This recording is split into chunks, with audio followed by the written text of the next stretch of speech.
Welcome my video. তো অনেকদিন পরে আজকে একটু ঘুরতে আসলাম। এই যে আমার ভাই, ও আসবে না, আসতে চাইছে না, কিন্তু তাও আমি তোমাদের দেখাবো। ও হচ্ছে আমার ভাই। তো অনেকদিন পরে বেরালাম, এটা একদমই গ্রাম অঞ্চল বলা যায়। আজকে হচ্ছে আমার মামার বিয়ে, তো সেখানে এসেছি। জায়গাটা অনেক দূরে। জায়গাটার নাম কি রে? জায়গাটার নাম হচ্ছে হাঁসফুল।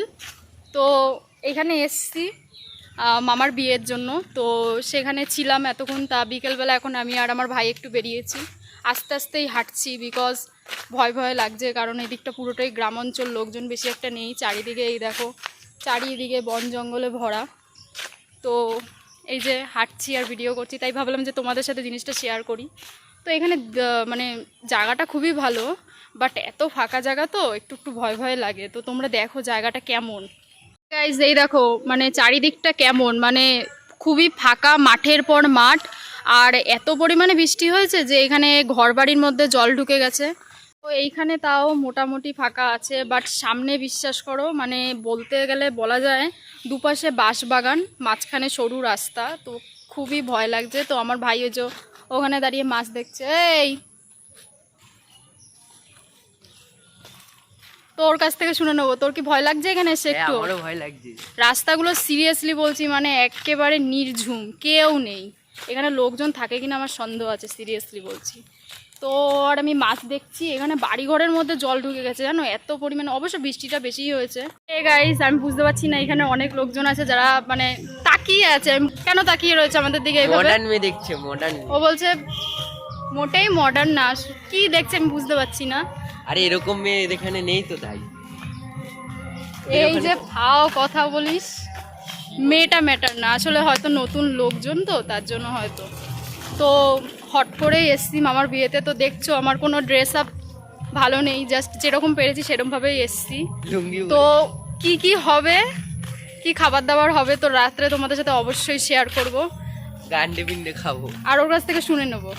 তো হাঁটতে হাঁটতে অনেকটা রাস্তায় চলে এসছি। তো কি বলবো, ও আসতে যাচ্ছিল না, ও বলছিল চলো ভিতরে চ। কিন্তু ব্যাপারটা হচ্ছে ভিতরে এখন অনেক লোকজন, এত গান বাজনা, আর ভালো লাগছে না। তাই ভাবলাম যে তোমাদের সাথে দেখাই, শেয়ার করি। গাইস পুকুর, ও পুকুর দেখাচ্ছে। গাইস তোমাদের বাড়ি কি পুকুর আছে? নেই হয়তো, কোনোদিনও হয়তো দেখোনি, এমনভাবে বলছে। এই যে বসে রয়েছে আমাদের দাদা। তো তুমি কোন ক্লাসে পড়ো? 7-এ। ক্লাস 7-এ পড়ে। আর ওই ভয়েস শুনে, ভিডিওর ভয়েস শুনে বলছে যে আমার এত বড় বড় কেন লাগছে। আসলে নিজের ভয়েস নিজেই চিনতে পারছে না। ওকে দেখলে মনে হয় অনেক বড়, বাট ও ছোট্ট বাচ্চা একটা ছেলে, ক্লাস 7-এ পড়ে, আমার ভাই হয়। ও দেখো আবার চুল ঠিক করছে। তো এইখানেই রয়েছি অনেকক্ষণ ধরে, বসে রয়েছি। তো এই যে আমার ভাইও রয়েছে সাথে। তোর এখানে এসে কেমন লাগছে? একদম বাজে। বাজে লাগছে? হ্যাঁ, জায়গাটা কত সুন্দর বলতো। আমার ভাল লাগে না।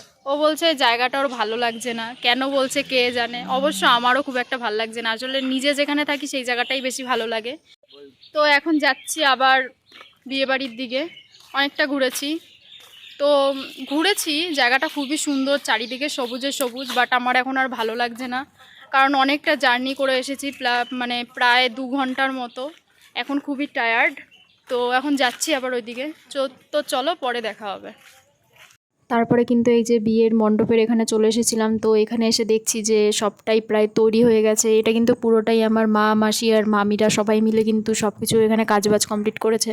আর এখানে কিন্তু এই ডেকোরেশনগুলো করেছে আমার কতগুলো মামার বন্ধুরা, খুব সুন্দরভাবে ডেকোরেশনটা করেছে। তারপরে এখানে কিন্তু আমার একটা মামারই ক্যামেরা, তো আমাকে একটু দেখিয়ে দিয়েছিল, সেটাই একটুখানি দেখছিলাম। আমি কিন্তু পারি না, তবে তাও একটা দুটো ছবি তুলেছিলাম, আমাকে যেহেতু শিখিয়ে দিয়েছিল।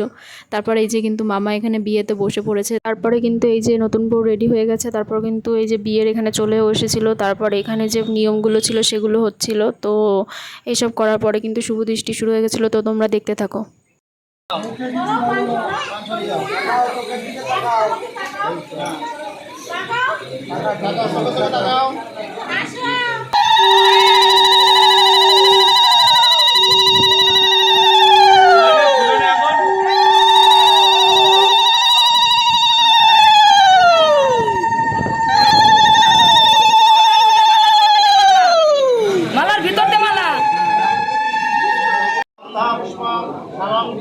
তারপরে এই যে আমি 1 কাপ কফি নিয়ে এসেছিলাম, আমি নিয়ে আসিনি, ভাই এনে দিয়েছিল। তো তারপর কফিটা খেয়ে চলে গেছিলাম ফুচকার ওখানে। ওখানে গিয়ে কিন্তু 2টো ফুচকা খেয়ে নিয়েছিলাম, ফুচকাটা খুবই টেস্টি ছিল। তারপরে কিন্তু ফুচকাটা খেয়ে তাড়াতাড়ি করে আবার এখানে চলে এসেছিলাম বিয়েটা দেখবো তাই। তারপর এখানে কিন্তু সবশেষে এই যে সুন্দরভাবে বিয়েটা কমপ্লিট হলো। তারপর এই যে এদের বিয়েটা কমপ্লিট হয়ে গেলে তারপর আমি কিন্তু চলে গেছিলাম পকোড়া খেতে। এখানে কিন্তু এই যে পকোড়া নিয়ে বসে পড়েছিলাম। তারপর পকোড়া খেয়ে সোজা চলে গেছিলাম মেইন কোর্সে, বিকজ বাড়িও যেতে হবে। তো এইখানে এই যে আমি কিন্তু কিচ্ছু খেতে পারিনি, একদমই মানে খেতে ইচ্ছা করছিল না। রান্নাবান্না ভালো হয়েছিল, বাট আমার খেতে ইচ্ছা করছিল না। এখানে ডাল আর আলু ভাজা দিয়ে খেয়েছিলাম। তারপর পটল, চিংড়ি, মাংস সবই দিয়েছিল, আমি ক্লিপ নিতে ভুলে গেছি। তারপরে এই যে আইসক্রিম খেয়েছিলাম আমি আর আমার ভাই মিলে। তো চলো ভাইয়ের কাছ থেকে শুনে নাও যাও। কি খেলি বল? আমি চাটনি খেলাম, পাঁপড় খেলাম, পটল চিংড়ি খেলাম, মাছ খেলাম, ডিম এগ ডেভিল খেলাম, চিংড়ি মাংস খেলি, আর মাছ খেলাম। তারপরে হাত ধুলাম, চলে আসলাম। কেমন লাগলো? একদম ভালো, ফাটাফাটি। তারপরে কিন্তু অনেক রাত হয়ে গেছিলো, তো আমরা গাড়ি করে বাড়ি চলে এসেছিলাম। তো আজকের ভিডিওটা এই পর্যন্তই রইলো। যদি ভালো লাগে অবশ্যই লাইক এবং সাবস্ক্রাইব করে পাশে থেকো। আমরা কিন্তু এখন নতুন নতুন ক্রিয়েটার, তোমাদের সাপোর্টের খুবই প্রয়োজন, তো প্লিজ পাশে থেকো। তো চলো, টাটা, বাই বাই।